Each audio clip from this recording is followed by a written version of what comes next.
My brothers and sisters, greetings. We celebrate the 22nd Sunday in Ordinary Time. I want to begin by saying something about the second reading. The author of the second reading, that's the author of the letter to the Hebrews, was interested in showing the superiority of Jesus' sacrifice to those of the Old Testament. He is presuming those who receive this letter would be thinking of the once a year sacrifice of the Day of Atonement that we call Yom Kippur, which was just celebrated a few weeks ago. In the days before the temple was destroyed by the Romans, the high priest would enter the holy place where no one ever went except on this occasion, and he would offer sacrifice for the sins of God's people.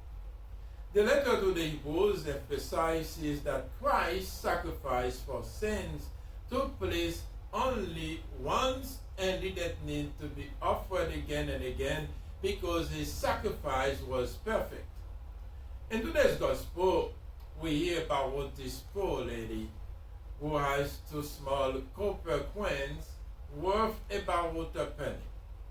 Well, where all the widow had to contribute to the temple, Jesus did not neglect the little old lady in the gospel. He was impressed by her.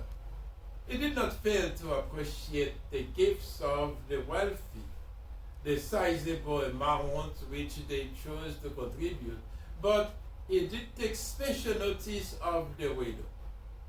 Her two small copper coins were far from worthless in the eyes of Jesus because they represented an extraordinary generosity.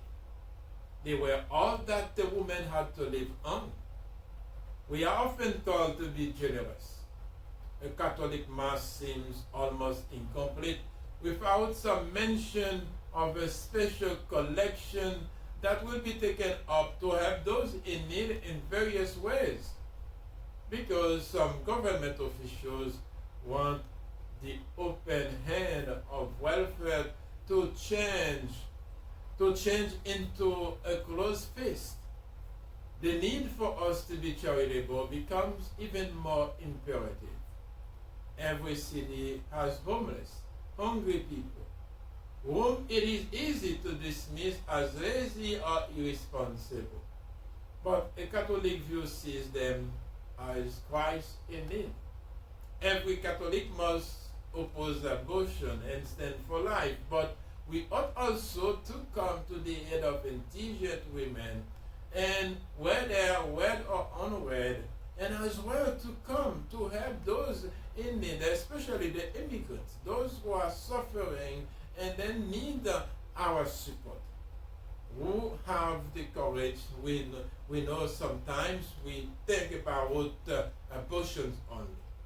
But my brothers and sisters, with the gift of the Eucharist as our motive and our strength, we can begin to match the generosity of the little old lady, the widow, who gave all that she had to live on. She forget herself. She put all the things she had into that basket to help those in need. So let us open our hearts and mind to always serve, to always be generous with our gifts, with our treasure, with our talents. May God bless you.